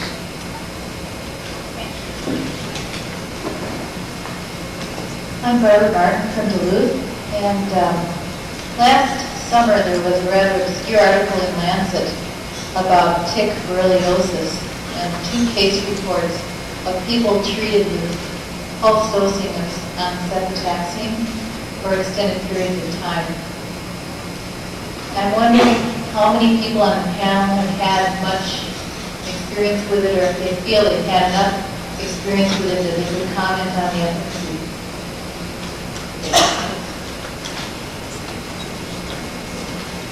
Joe? Maybe Joe will respond. Dr. Roscano once again. I've used pulse therapy. What that is intravenous therapy in general. Instead of giving antibiotic daily, medications can be 1 or 2 days per week, sometimes 3 days per week. The dosage of the antibiotic is double. This came from work in Germany, reported in the Lancet. My finding is that in some patients this is more effective simply because the dosage is higher. The use of this type of therapy, in my experience, is more an individual decision on the part of the physician and the patient. What I need to say is that sometimes patients are too ill to undergo a higher dose than what's standard because they have a Jarrett-Schmerz-like reaction that sometimes is intolerable. Using intermittent therapy, they have the days without the antibiotic to give the body a chance to come out of this reaction and start to feel better. Basically, I decide to use this type of therapy and manage the patient on this therapy based on how they do during the week, the days on therapy versus the days off. And if their problem is tolerating a high dose of therapy, then intermittent therapy works well. If they don't have a problem tolerating therapy, they usually use daily dosages. In a few small cases, this type of therapy is given for the convenience sake, but overall I have to say that it has helped some patients. Daily therapy has not helped. But again, the decision is more based on tolerance of the antibiotic rather than on more efficacy.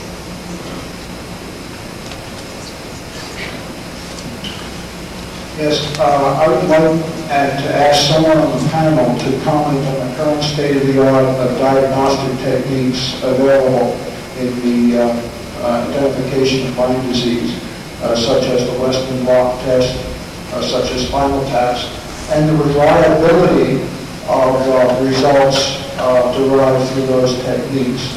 In particular, can one form judgments vis-a-vis the presence of Lyme disease based upon those diagnostic tests? Thank you. Dr. Magnarelli, would you like to lead off on that? Yes, I'm Lou Magnarelli from the Connecticut Agricultural Experiment Station.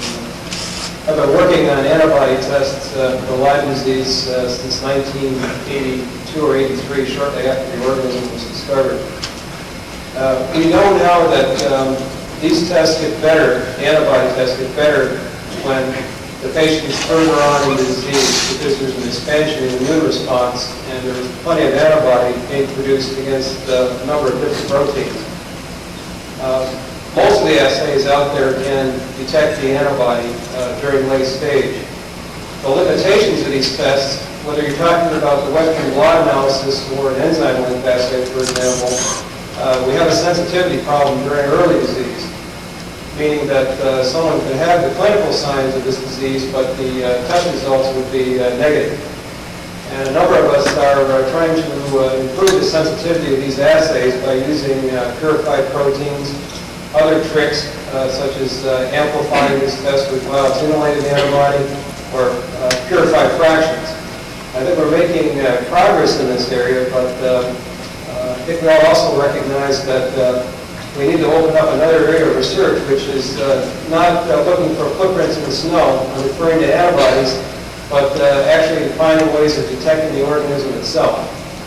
And the development of polymerase chain reaction, detection of the DNA, improving the culturing techniques, I think will add to this area and try to improve these tests. I've told people all along that serologic tests should be a third parameter. The clinical and epidemiological findings should come before the laboratory tests. If one puts the laboratory test first, I think there's going to be some problems because not only do we have false negatives, but we have sometimes false positives. Peter, would you like to add to that? Can you hear me? I agree. I'm Peter Anderson from the University of Copenhagen. I think it's very important to realize that we should search for good antigens for serotypes of Lyme disease, but it's equally important to search for good patients to evaluate these tests. Very often,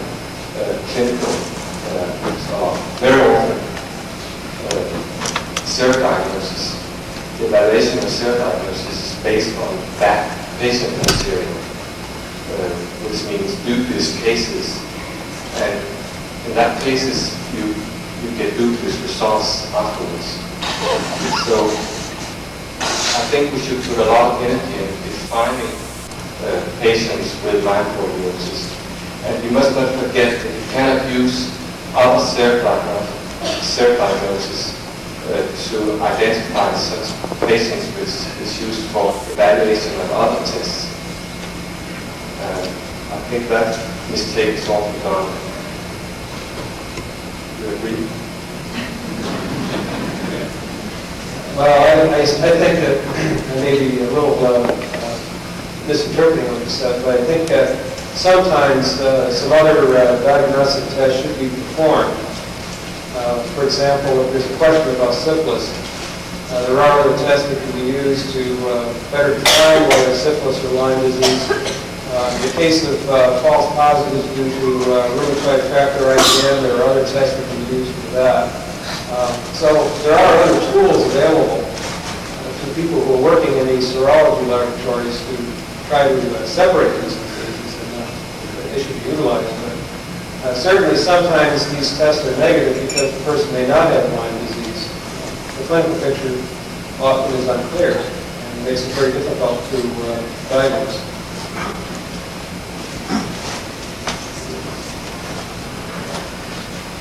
May I elaborate on that? Are you saying that a person who has tested negative should continue getting tested if symptoms develop later on, even though they tested negative?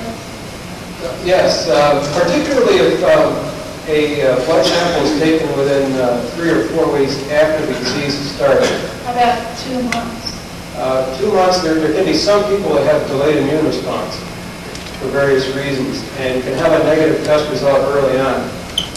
I'm an advocate, when you have a negative result like that, I'm an advocate of taking another sample at some point later and running those 2 serum samples on the same day on the same plates, for example, to see whether or not there's been a change in the status.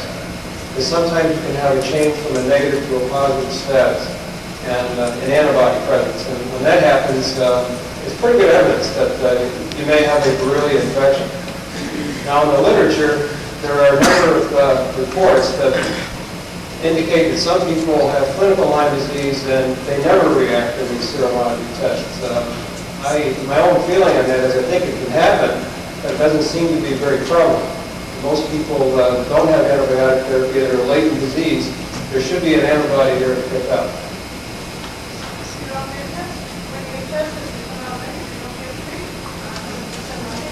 Well, that's true. Repeat that question. Well, I was just saying, if you don't get tested, you don't get treated. Okay, well, that may be a case of putting the serologic test result ahead of other parameters, such as the clinical picture has to be has to be scrutinized, number one. The second part would be the epidemiological findings. Do you live in an area where there are ticks? Do you have people in your neighborhood that have had Lyme disease? Has there been other family member that's had Lyme disease? These sorts of questions. That's the end. I have to say one thing about that. I think it's important, and I know that this is a very, very sticky issue, especially for us in the state of New Jersey. If you don't have a positive test, your goose is cooked. And the patient's goose is cooked, and the doctor's goose is cooked. More the doctor's butt's cooked.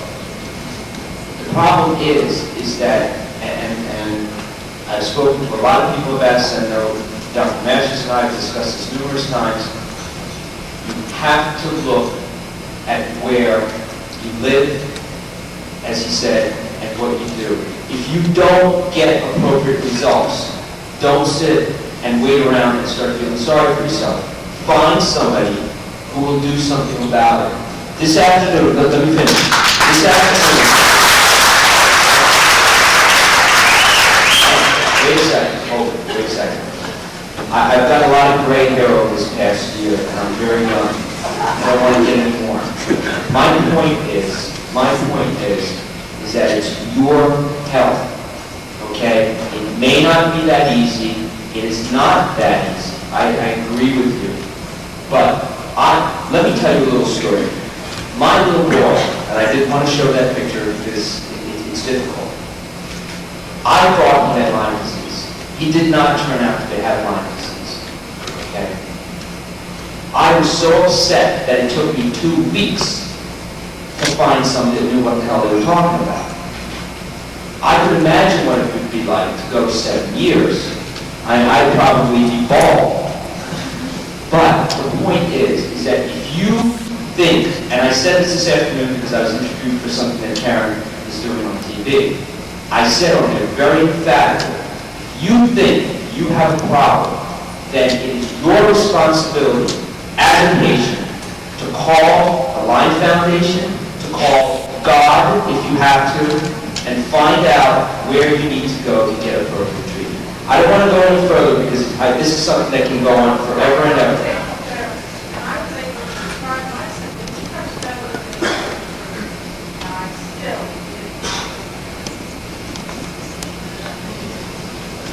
Is anyone on the panel here?